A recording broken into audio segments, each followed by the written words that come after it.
cette mission d'animer cette table ronde m'a été confiée en vertu du fait qu'à l'école La Fontaine, nous avons choisi que la maternelle soit une maternelle de pédagogie Montessori. Alors, nous avons ici Isabelle de Chauliac, qui est cofondatrice et directrice depuis 10 ans de la petite école du Bon Pasteur, qui va vous être présentée. Et Laure Bon, cofondatrice également et responsable du développement du réseau des petites écoles du Bon Pasteur. Alors, pour commencer, notre souhait serait de savoir un petit peu qui vous êtes. Et pour ça, on va être très rapide. Peut-être que parmi vous, certains sont déjà très aguerris sur la pédagogie Montessori et d'autres néophytes. Donc, je passe le micro à Laure, qui va vous donner un petit jeu. Bonjour. Alors, on serait heureux de savoir à qui nous parlons. Donc, est-ce que vous pourriez lever la main si vous êtes parent ? Enfin, si vous venez au titre de parent, non, ok. Au titre d'enseignant, ok. Alors, on voulait vous demander, pour vous, en un mot, Montessori, c'est quoi ?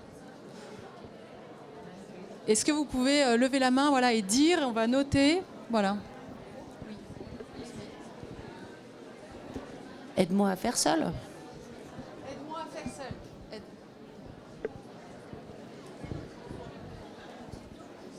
Des outils pédagogiques.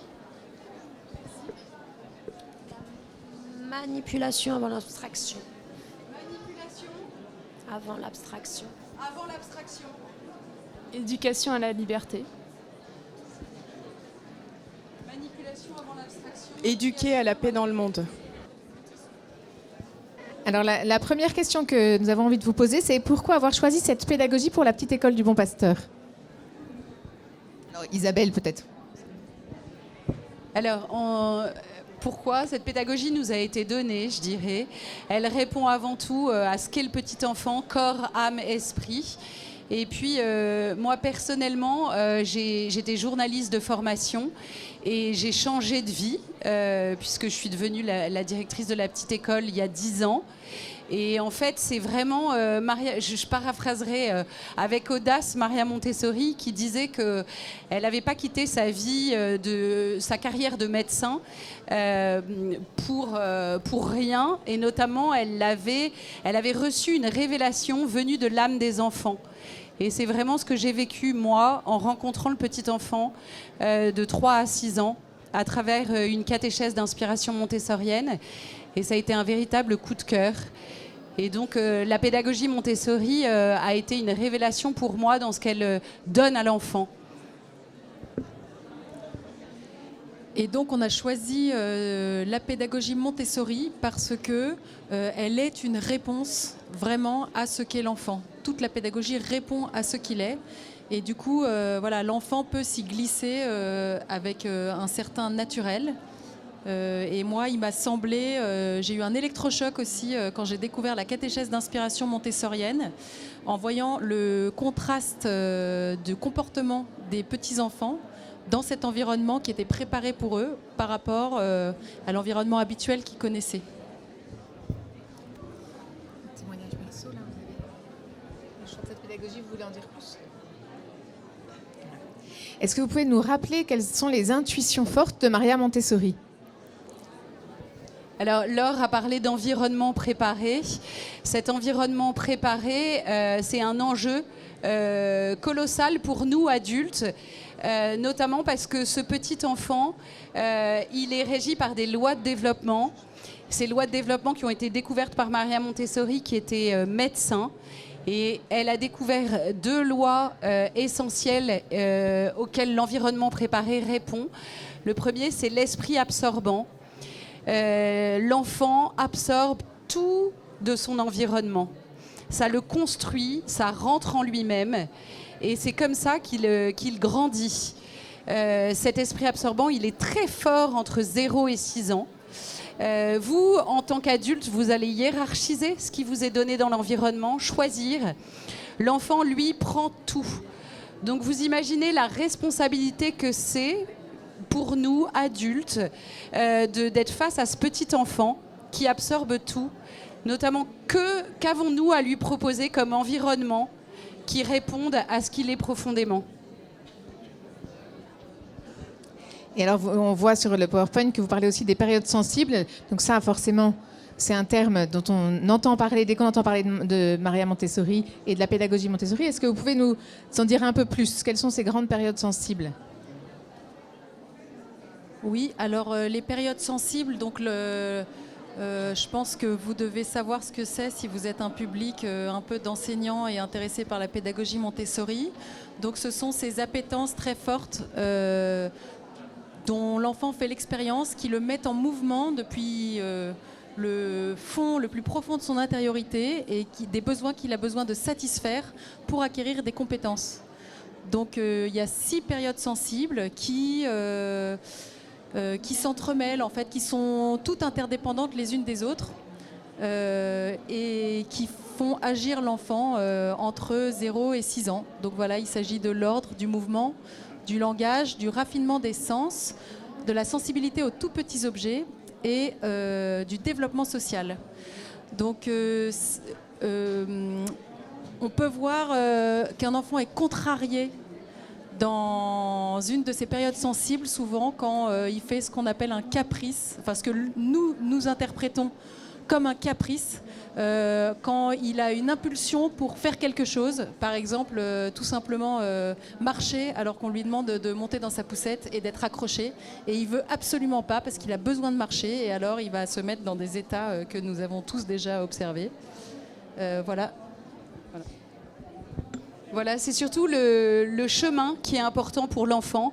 Là, Laure a abordé, par exemple, la période sensible du mouvement d'un petit enfant qui refuse d'être figé dans une poussette.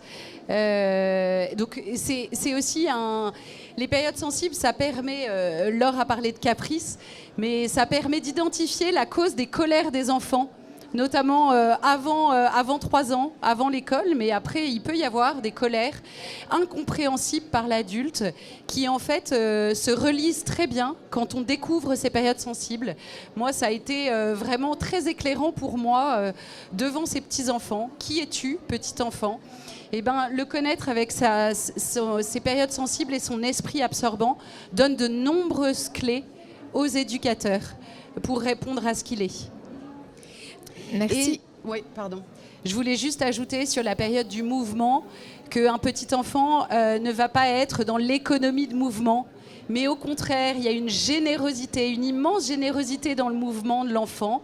Il y a une très belle page de Maria Montessori qui raconte un petit enfant qui déplace un tas de serviettes. Eh bien, il ne va pas prendre le tas en entier, mais il va les déplacer une par une. Et nous, on est témoins tous les jours de cette générosité, de ce besoin de mouvement de l'enfant, et combien il se construit dans ce mouvement-là. Et combien, en découvrant, en vivant dans cet environnement qui est préparé pour lui, il va choisir ce dont il a besoin. En fait, il va être mu intérieurement par ces périodes sensibles, sans les nommer, bien sûr. Il ne va pas dire « oui, je réponds à la période sensible de l'ordre ». C'est nous qui allons lui donner cet environnement qui va répondre à ce qu'il est profondément. Et il va y plonger. Et alors, comment justement on prépare cet environnement? Qu'est-ce que c'est qu'une classe Montessori, concrètement, dans une école, par rapport à une classe maternelle dite classique? On vous met la bande-annonce du film Le Maître et l'Enfant, qui est un film magnifique. C'est 90 minutes dans une classe Montessori. Je vous conseille vraiment de le regarder. Vous comprendrez très précisément ce qui est vécu, très concrètement. Alors, si certains d'entre vous n'ont jamais eu la chance d'entrer dans une ambiance Montessori, voilà, ça vous permet de plonger dedans. Pour les autres, vous allez reconnaître des choses que vous connaissez déjà bien.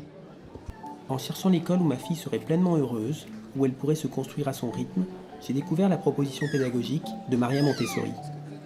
C'est de là qu'est né mon désir de réaliser ce film. Cette pédagogie nous invite à respecter et soutenir les dons naturels, l'enthousiasme et la personnalité de chaque enfant, et ainsi œuvrer à la paix dans le monde.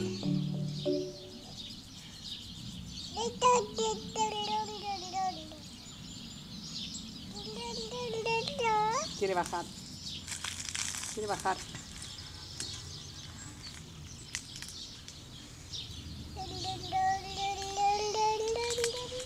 Avoir une confiance absolue en l'enfant et savoir l'observer, c'est par là que tout commence.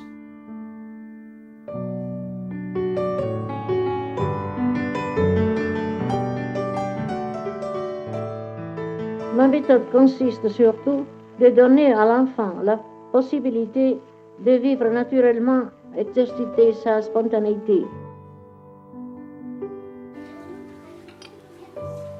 Alors je prépare un milieu où ils puissent vivre comme dans une maison. Les enfants ont leurs meubles, leurs petites choses pour la cuisine, pour la table, etc. Alors ils commencent à aimer ce milieu comme une maison à eux-mêmes. Et il devient très actif, et dans cette activité, il s'ordonne et devient discipliné et heureux. Tu sais, moi, j'aime bien ta classe. C'est pas que ma classe, c'est ta maison aussi ici. À moi.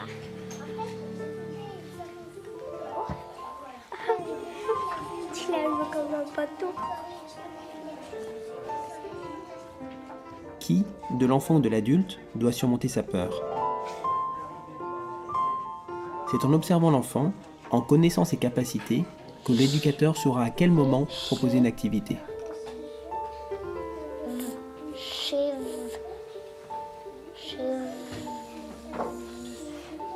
Chèvre.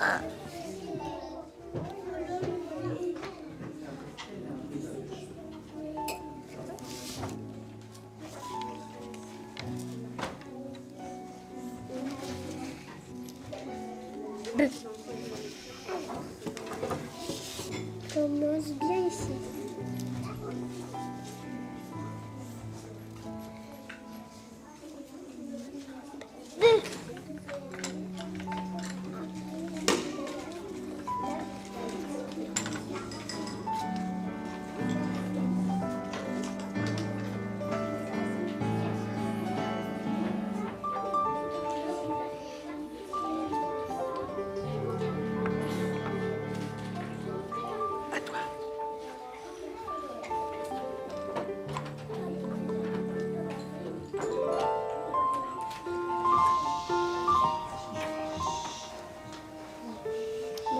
Petite chèvre.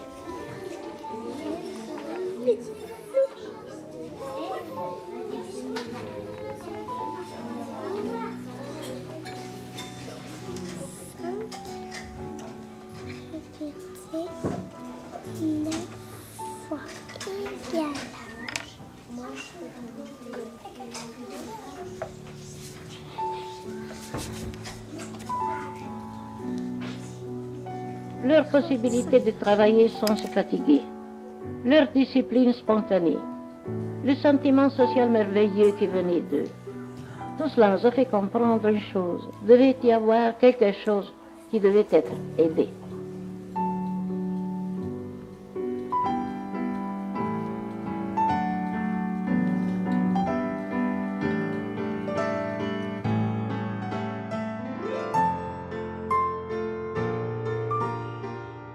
Pour ceux qui souhaitent voir l'ensemble du film, il est accessible. Mais ce qui nous intéresse aujourd'hui, c'est de savoir comment est-ce qu'on crée cet environnement préparé. Alors l'environnement préparé dans la pédagogie Montessori, c'est une particularité par rapport à ce qu'on connaît traditionnellement. C'est-à-dire qu'il y a un lieu, un milieu qui est préparé dans lequel l'enfant va évoluer. Qui va nourrir son esprit absorbant et ses périodes sensibles pour y donner satisfaction. Et de cette manière, il va s'adonner au travail avec une grande profondeur, une grande joie. Vous avez vu les yeux des enfants et comment ils sont heureux et rayonnants de travailler. C'est très impressionnant à voir. Et dans ce milieu, donc qu'elle appelle environnement préparé, l'adulte a une place très particulière. Il fait partie du milieu et il va mettre l'enfant en relation avec le milieu, donc en lui transmettant des présentations. Il y a environ 300 matériels dans une ambiance Montessori de 3 à 6 ans. Elle suit la progression de chaque enfant qui est très rigoureuse. Elle part de là où il en est et étape par étape, du plus simple au plus complexe, elle va lui donner ce qu'on appelle dans le système classique des leçons. Donc ce sont des leçons individuelles à la suite desquelles l'enfant va pouvoir se saisir du matériel en apprenant à le choisir librement, se mettre à l'écoute intérieurement de ce dont il a besoin et il va aller s'exercer avec tel et tel matériel jusqu'à épuisement de son intérêt pour ce matériel. Voilà, pour compléter, il y a une phrase de montessorienne qui dit « un minimum d'impulsion pour un maximum d'exploration ». Donc il y a des petites leçons individuelles comme ça. C'est vraiment, c'est en 3-6 ans, l'enfant absorbe quand on lui parle personnellement. Quand il y a des petits regroupements, quand il y a des regroupements à la fin de la matinée, on voit combien il y en a qui décrochent, combien sont nombreux ceux qui décrochent. Là, chaque leçon est individuelle. Et ce qui est essentiel, c'est ce que va vivre l'enfant entre chaque leçon. Il peut n'avoir qu'une ou 2 présentations individuelles avec l'adulte dans sa journée.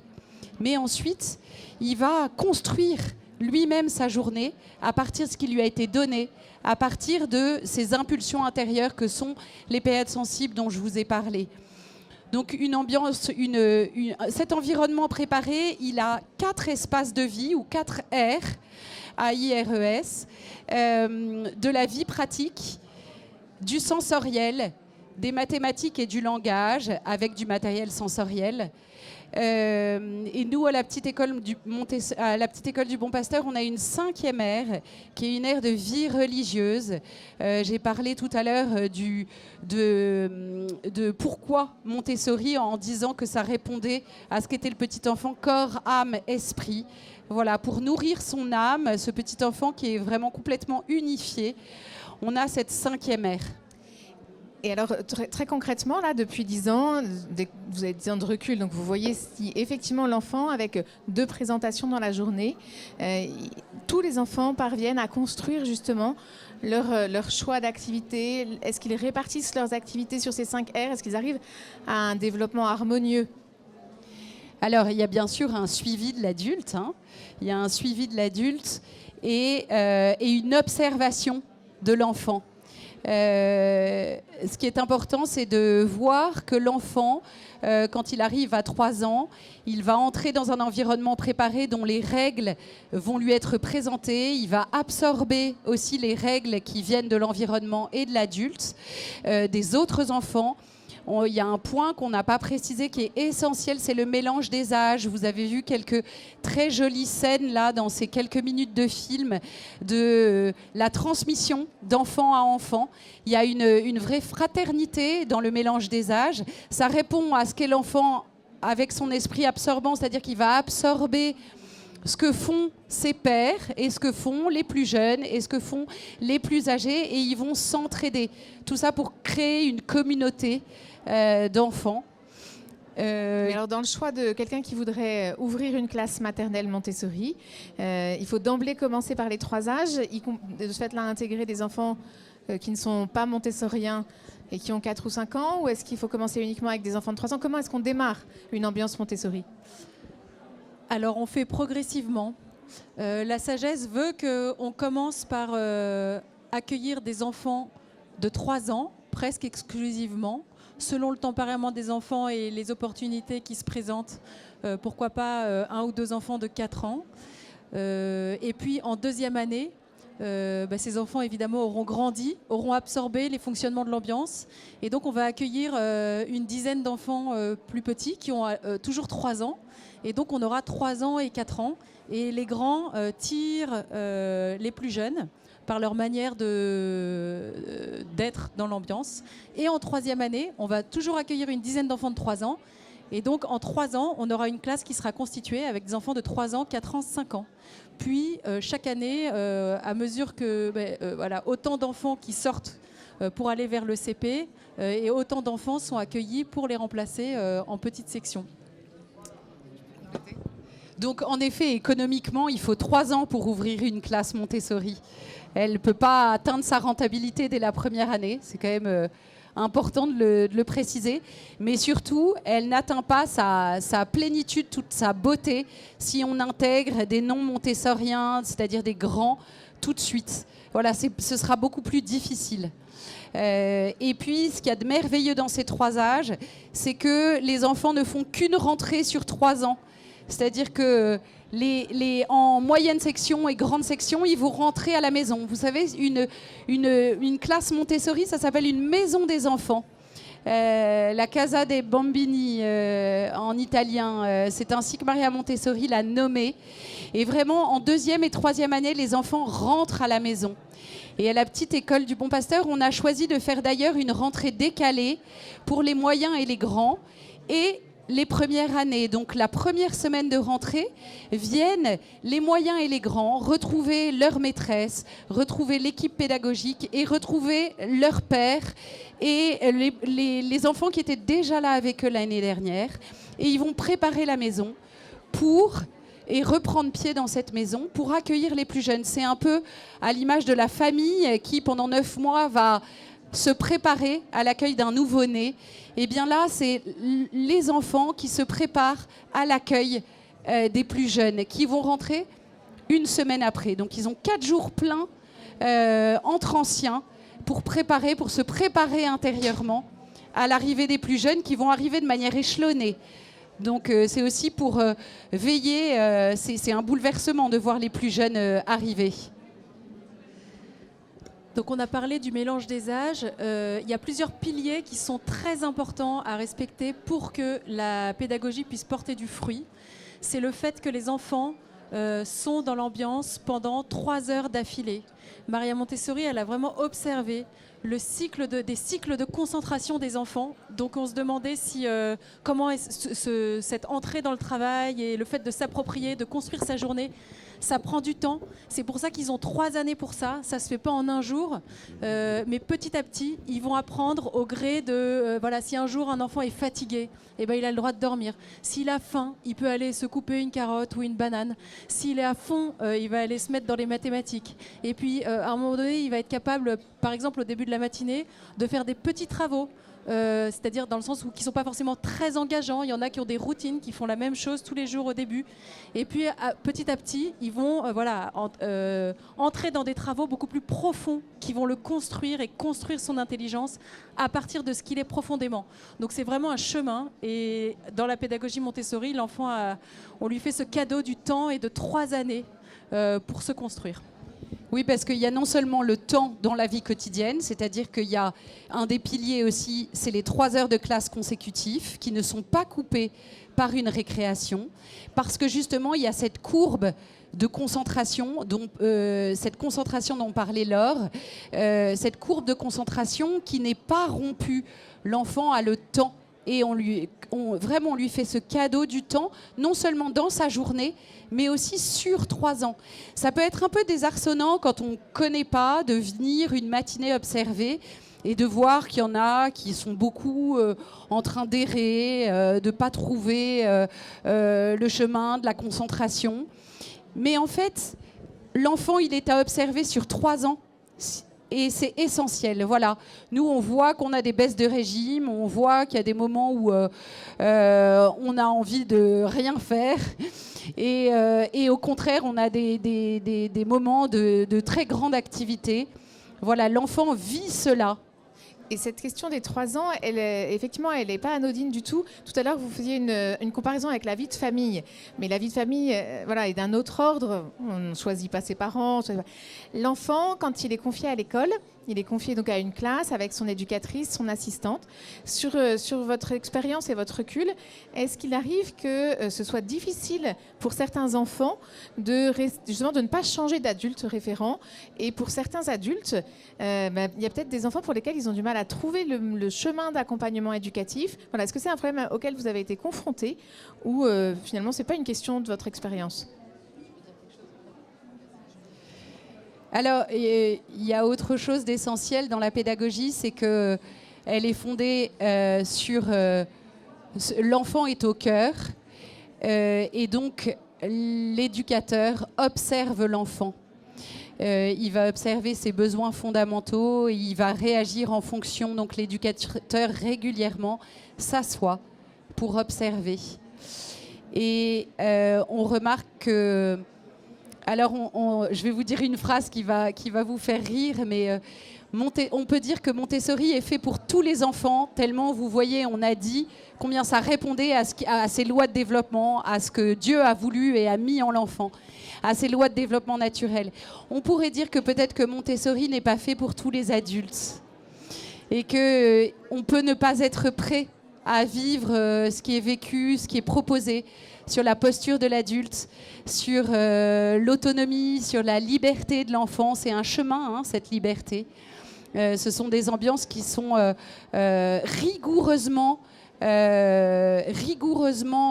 exploitées pour répondre à l'enfant, à ce qu'il est. Et donc, il y a des règles que l'adulte s'approprie. Et il est le premier exemple à suivre ces règles. Et ça lui permet en fait de vivre dans un environnement qui est très sécurisant. Et vivre 3 ans... vous voyez, on a abordé cette période sensible de l'ordre. La période sensible de l'ordre, ça n'est pas que vivre dans le même environnement, c'est d'avoir les mêmes personnes, d'être sécurisé. Voilà, l'enfant a besoin de savoir qui vient le chercher à telle heure. Et bien avoir 3 années de suite les mêmes visages d'adultes, les mêmes visages d'enfants, c'est très sécurisant pour lui et ça répond à cette période sensible de l'ordre qui est vraiment cœur et qui est liée à toutes les autres périodes sensibles en fait. Elle est majeure, cette période sensible de l'ordre. Et effectivement, là, le temps qui est donné à l'enfant, cette unité qui lui est proposée, effectivement, ça prend le contre-pied de notre société qui change très rapidement. Tout l'univers de l'enfant est très mouvant aujourd'hui. Donc, effectivement, on voit combien la pédagogie Montessori, là, apporte une réponse, mais une réponse en contrepoint, finalement. Est-ce que vous avez identifié, par rapport au mode de vie moderne, en tout cas contemporain, d'autres points pour lesquels la pédagogie Montessori va pouvoir apporter une réponse, finalement, aux défis de notre modernité ? Alors moi, ce que je trouve le plus extraordinaire dans la pédagogie Montessori, c'est que c'est une école du discernement et d'apprentissage de la liberté enracinée en l'enfant. Et par rapport à tout ce qu'on voit de notre monde, des réactions impulsives, mais je fais ce que je veux, des procès, ma liberté c'est de faire que ce que je veux, eh bien ici, dans la pédagogie Montessori, l'enfant apprend à choisir en écoutant profondément à l'intérieur de lui. Et il a 3 ans pour apprendre à choisir. Et on a coutume de dire que l'enfant, non pas fait ce qu'il veut, mais veut profondément ce qu'il fait dans une classe Montessori qui est bien menée. Voilà, en réponse au défi du temps, c'est une école de vie intérieure. C'est vraiment une école où l'enfant, avec ses leçons individuelles, avec cette entrée en concentration, avec cette répétition, ce phénomène de la répétition et de la concentration qui va se créer, va vraiment entendre ce qui est bon pour lui. Il va apprendre à choisir pour le bien. Et puis c'est aussi... en plus d'être une école de vie intérieure, en fait, cette vie intérieure, cette découverte de lui-même et de son mode de fonctionnement va lui permettre d'entrer dans le travail et ensuite de se tourner apaisé vers l'autre. Et Maria Montessori dit une chose, moi, qui a été bouleversante aussi dans la découverte de cette pédagogie, c'est que le développement du sens social trouve sa source dans le travail, dans l'entrée dans le travail. Et c'est parce que l'enfant se sera découvert, se sera ressourcé intérieurement par un travail, par une répétition, par de la concentration, qu'il va pouvoir se tourner apaisé vers l'autre. Et donc c'est une école de charité, c'est une école il y a une cohésion sociale qui s'installe. Il y a vraiment des petits-enfants qui apprennent à se tourner vers l'autre parce qu'ils se sont découverts. Maria Montessori parle de l'éducation à la paix. C'est dans ce sens-là qu'elle entend cette éducation à la paix, alors. Oui. C'est en effet ce qui construit la paix, de se connaître pour ensuite pouvoir se tourner vers l'autre. Et l'enfant, le très beau cadeau qui lui est fait, c'est que ce faisant, il se construit dans une grande confiance en lui et une profonde estime de lui. Et ça, c'est quand même un cadeau qui lui est fait pour pouvoir grandir solidement ancré dans un monde plein de turbulences. Et puis pour compléter sur l'éducation et la paix, je dirais aussi, donc c'est en effet l'enfant et son développement social, et aussi une relation réconciliée entre l'adulte et l'enfant. Parce que l'enfant qui a été beaucoup empêché, comme on peut tous l'être, hein, qui provoque des blessures, voilà, qu'on a été empêché dans les périodes sensibles, dans notre construction de différentes manières par notre histoire, fait qu'à notre tour, on va pouvoir, si on ne se hisse pas à hauteur d'enfant, reproduire ces choses et rester dans ce conflit de l'adulte et de l'enfant qui ne se comprennent pas forcément, voilà, avec l'exemple typique de ce qu'on appelle les caprices. Mais je crois que de génération en génération, on est de mieux en mieux équipés, donc tout va. Et alors, au bout de 10 ans, vous êtes tout aussi convaincu, voire plus convaincu qu'il y a 10 ans, de cette capacité de la pédagogie Montessori à éduquer l'enfant dans son intégralité. Qu'en est-il de sa capacité à préparer l'enfant à la suite de sa scolarité, alors de sa vie? Je crois qu'on a bien compris qu'effectivement, l'enfant va pouvoir fonder dans cette source de la petite enfance une vie intérieure riche, un respect de soi, un respect de l'autre, une capacité à discerner, à se décider. Mais voilà, là, on arrive à l'enfant de 6 ans et quid de la suite? Est-ce que vous allez vers un développement en disant c'est une pédagogie qui mérite d'être poursuivie? Est-ce que voilà, il y a deux questions, il y a la suite et puis il y a aussi la suite du développement, réseau de petites écoles Montessori maternelles ou davantage?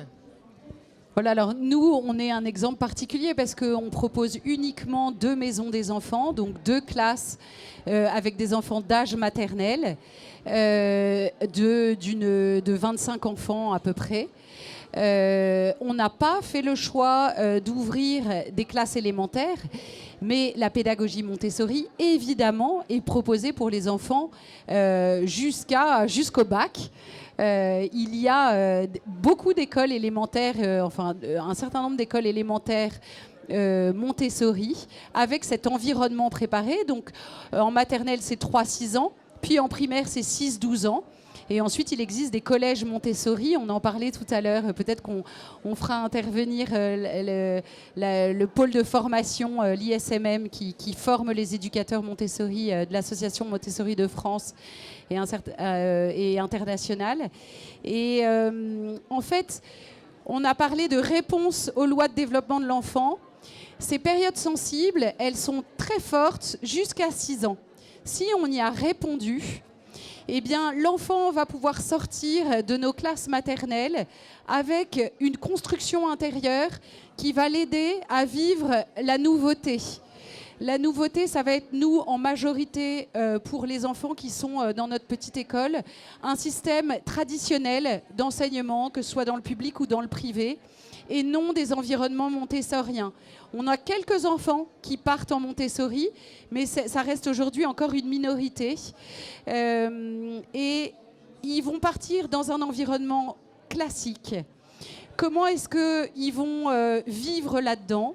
Eh bien, on constate qu'on a des témoignages d'enfants qui sont avant tout dans une expérience d'observation. Donc, ils vont d'abord observer ce qui va leur être donné. Et étant donné qu'on aura répondu à leur période sensible, eh bien, entre 6 et 10 ans ensuite, le mouvement, s'il a été entendu, il a moins besoin d'être nourri au moment de l'écoute et de la leçon. Donc, s'il a été bien nourri et si cette période sensible a été écoutée, eh bien, l'enfant va vivre autrement ses apprentissages. De la même manière pour l'or, de la même manière pour toutes les périodes sensibles. Donc, en fait, les besoins de l'enfant après l'âge de raison sont vraiment différents.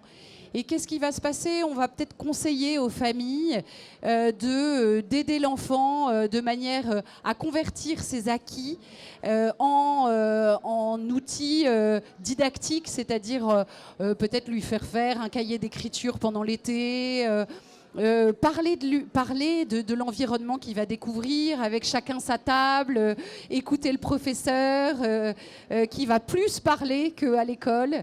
Il y en a qui disent mais pourquoi la maîtresse parle tant ? Il y a une économie de parole qui est très grande en maternelle, en Montessori. La manipulation du matériel fait qu'il y a une grande économie de parole. Juste un petit point par rapport à cette parole. Est-ce qu'il vous est arrivé d'avoir des enfants qui soient gênés, soit par le manque de parole, soit par le niveau ? On dit qu'on chuchote dans une ambiance Montessori. Voilà. Qu'est-ce qu'il en est de ce rapport au son, d'abord, pour l'enfant ? Est-ce qu'il n'a pas besoin d'entendre un son clair et sonnant, justement, résonnant ? Première question. Et deuxième question, qu'en est-il aussi de la circulation de la parole entre eux ? Alors, il y a la parole libre, mais il y a aussi la parole de groupe. Dans une pédagogie classique, on va mémoriser ensemble, par exemple, dans les petites classes. Et cette parole partagée, cette parole proférée de façon rythmée, de façon harmonisée, est un outil de structuration de l'enfant, d'apprentissage, etc. Voilà. Quid dans la pédagogie Montessori ? Alors, en effet, il y a l'ambiance Montessori, enfin une maison des enfants, en tout cas à la petite école du Bon Pasteur, est assez feutrée. On peut être saisi par le silence ou le bruit des objets, les chuchotements ou plutôt la petite voix, je dirais, Marthe, pour répondre à ta question. C'est plus une petite voix, de manière à ce que vous entendiez ma voix. Quand je chuchote, vous ne l'entendez pas. C'est essentiel dans la transmission des sons et du langage. Et en fait, les sons sont omniprésents. Le langage est omniprésent dans une classe Montessori de maternelle. Et ce fameux travail d'observation des enfants, c'est un véritable travail. Et bien, quand l'enfant est attiré par le langage, qui est une des périodes sensibles, il va plonger là-dedans et il va aller, et ça c'est un signe pour l'éducateur, c'est qu'il va aller observer toutes les présentations de langage qui vont être données dans sa matinée par exemple. Et ça va être pour un petit enfant de 3 ans que l'éducateur va voir tout d'un coup se plonger dans chaque leçon de langage en individuel qui est donnée et qui va venir observer, il va se dire tiens, je vais aller avec lui, je vais y entrer avec lui. Et donc, il y a un gros travail d'observation des mouvements de l'enfant, de ses centres d'intérêt grâce à ces périodes sensibles et d'écoute. Voilà, il y a cette oreille qui est très développée à travers le travail des sons. Et puis, dans une classe Montessori maternelle, on n'apprend pas l'alphabet avec le nom des lettres, mais on apprend le son des lettres. Et le son des lettres va permettre à l'enfant d'entrer dans l'écriture, puis la lecture. Il y a des explosions, en fait. Et l'enfant va y entrer de manière spontanée et surtout avec beaucoup de joie là. Je ne sais pas si vous avez vu ce petit garçon qui est devant ses lettres rugueuses et il a les épaules qui se soulèvent et son sourire il y a une espèce de jubilation de l'enfant de découvrir ça. Donc le cursus pour apprendre la lecture et l'écriture, c'est d'abord l'analyse du son, la phonologie, puis l'écriture et enfin la lecture dans le cheminement montessorien. La place du chant et la place des comptines, la place des histoires entendues dans cette formation. Alors, donc, on a dit qu'il n'y avait pas de leçons ni d'histoire. Il y a un matériel qui s'appelle les histoires racontées, qui sont des petites histoires coupées en plusieurs images. Et l'enfant peut aller prendre ces histoires et soit avec l'adulte, soit tout seul. C'est un lieu de développement de langage, remettre en ordre cette histoire et avec l'adulte raconter cette histoire. Il y a aussi, bien sûr, à la fin de la matinée ou de l'après-midi, un temps de regroupement. Ça permet surtout d'ordonner le départ des enfants. Il y a là un lieu de parole libre où les enfants vont raconter ce qu'ils vivent à ce moment-là. Et puis c'est un moment aussi où on chante, où on apprend des comptines, où on les répète. C'est aussi un moment où on fête les anniversaires. Les anniversaires montessoriens sont des moments assez magnifiques où l'enfant va arriver avec une photo de chaque période de sa vie jusqu'à nos jours. Donc un petit enfant de 3 ans va arriver avec 4 photos, une photo de sa naissance et une photo de chacun des âges, 1 an, 2 ans, 3 ans. Et on va mettre au centre une bougie qui symbolise le soleil. Et l'enfant, avec le globe terrestre, va faire le tour de l'ellipse, va faire le tour de la ligne auquel sont installés ses camarades. Et 1 an représente bien sûr 365 jours, donc la Terre qui tourne autour du Soleil. Et avec sa photo, il va passer. Voilà, donc il y a cette imprégnation du temps. Qu'est-ce qui s'est passé entre 0 et 1 an, puis entre 1 an et 2 ans, puis entre 2 ans et 3 ans, qui fait qu'aujourd'hui, je suis là. Voilà, c'est temps communautaire. Et cette fameuse ellipse, cette ligne, est un outil aussi de vie sociale. L'enfant, non seulement s'y ressource intérieurement en marchant très lentement sur la ligne, mais il va aussi apprendre le mouvement, à respecter le mouvement de celui qui est devant lui ou de celui qui est derrière lui. Si vous ne connaissez pas très bien la pédagogie Montessori, vraiment, la porte d'entrée qu'on vous recommande, c'est de visionner ce documentaire Le Maître et l'Enfant. Vous passez 1h30 dans une classe Montessori hyper bien menée. Donc c'est un régal et ça permet vraiment de saisir ce qu'est cette pédagogie.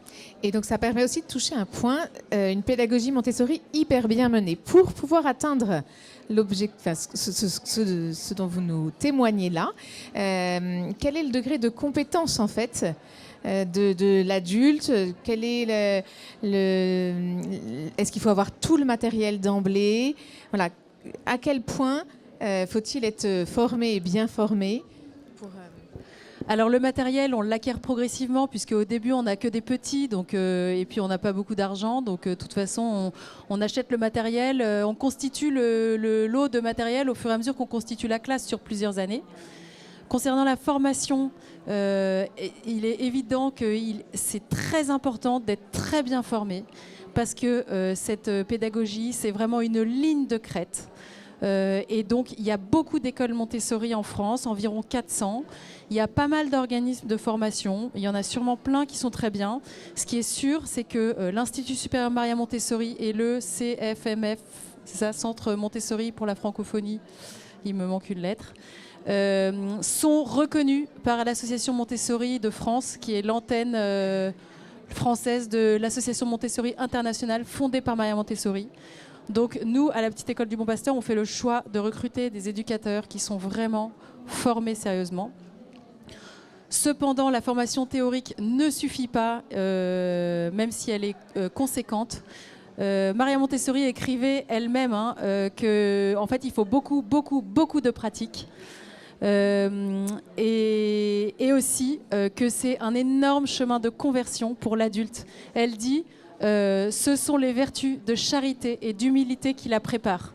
Donc si on ne veut pas virer dans les écueils du conflit entre l'adulte et l'enfant, de l'enfant roi, si on veut pouvoir observer, mener l'enfant vraiment sur le chemin du libre choix, qu'il ne soit pas en train de détourner du matériel, détourner le matériel de l'usage pourquoi il a été fait, on parle parfois de fuir le travail, est-ce que l'enfant il a envie de se reposer ou est-ce que là il est en train de se cacher parce qu'en fait il veut pas, il n'y arrive pas.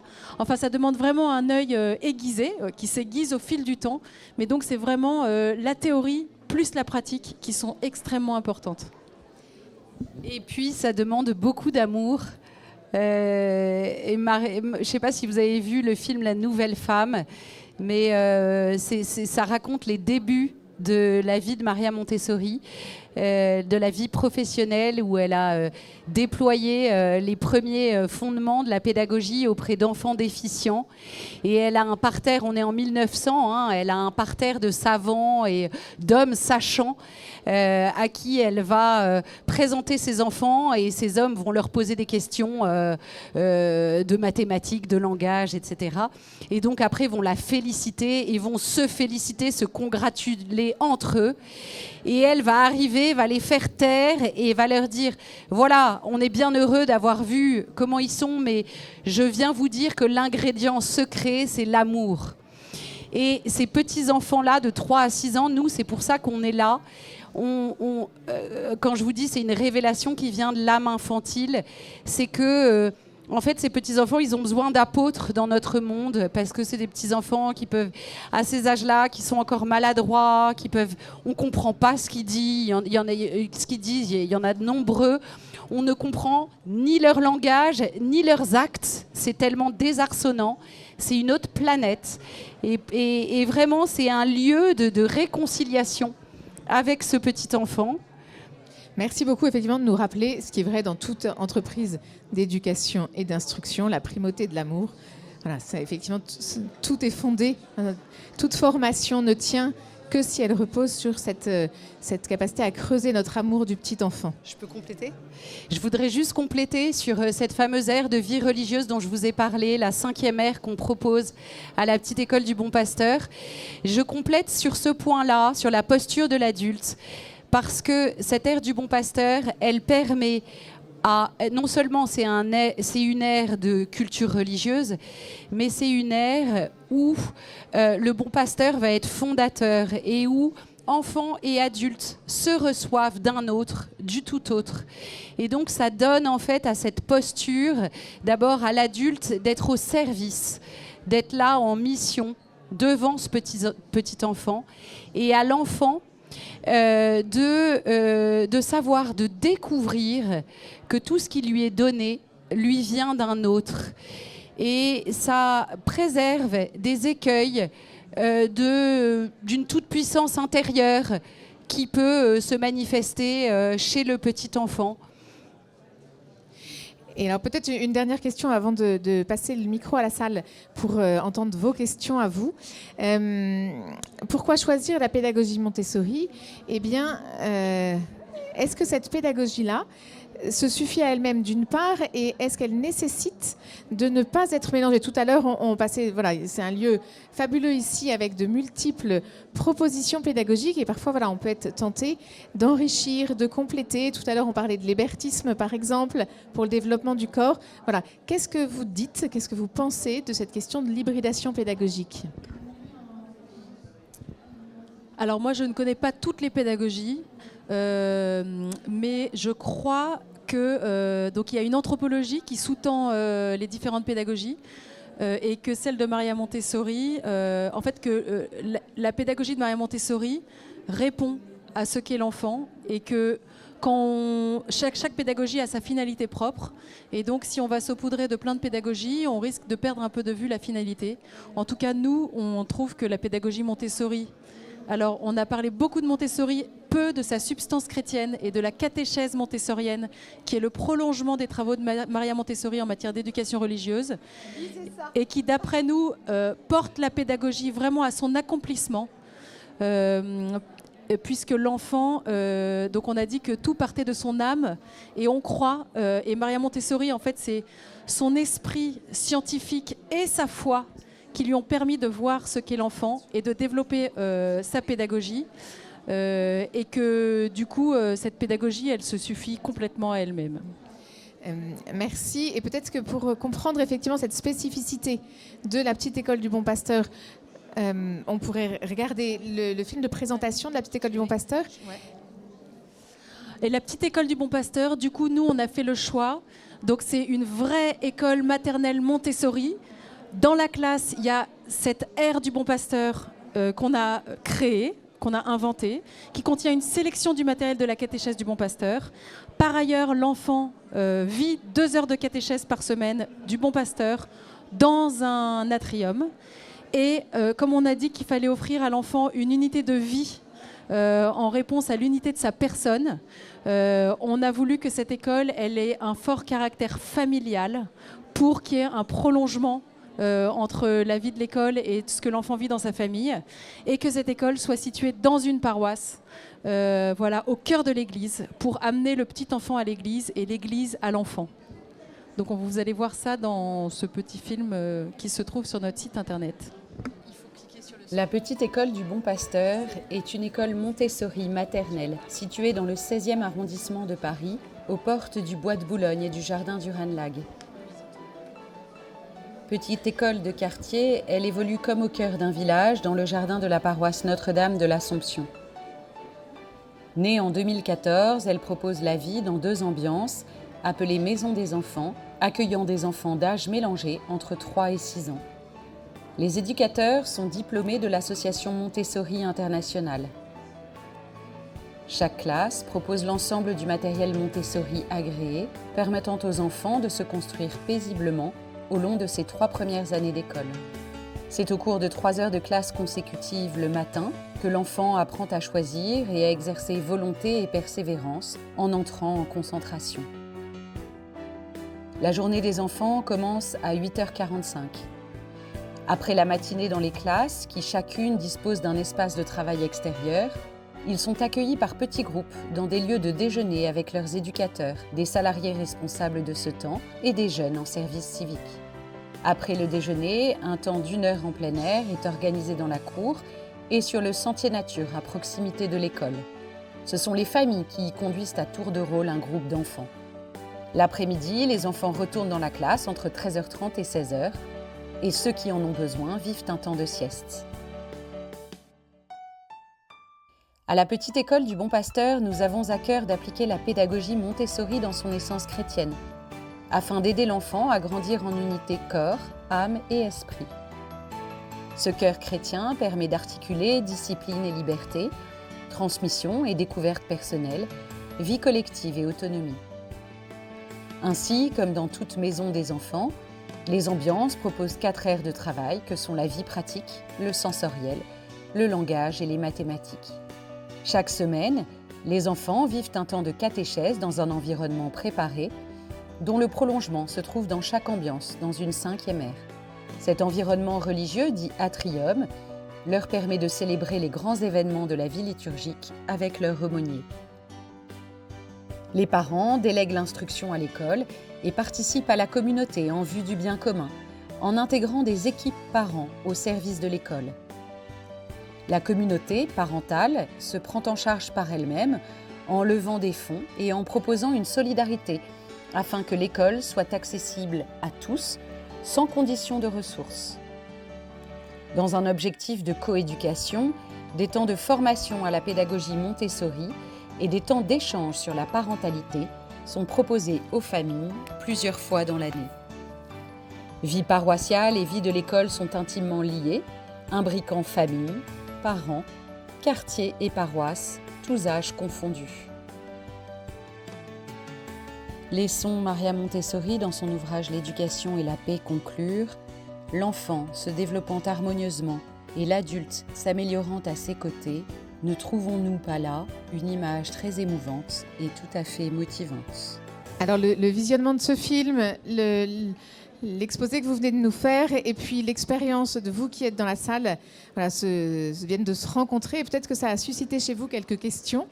Donc voilà, le micro est à vous si vous souhaitez profiter de la présence d'Isabelle et de Laure pour approfondir des questionnements, des points peut-être qui restent à éclaircir. Bonjour Elisabeth, éducatrice Montessori ISMM. Donc j'ai bu du petit lait pendant une demi-heure, il n'y a pas de souci. Je suis avec ma binôme en classe de maternelle 3-6. Alors nous, on enseigne à Roubaix dans une école réseau Espérance Banlieue, donc l'Atrium, ça ne va pas être possible. Mais ça fait rêver aussi. En revanche, on est en train de suivre une formation au cœur de notre école sur le sens conscient. Et Dieu sait qu'en Montessori, on se tait quand on présente. Et là, depuis 2 séances, on nous dit de nous exprimer dans la formation des lettres, etc. J'étais assez sceptique, forcément.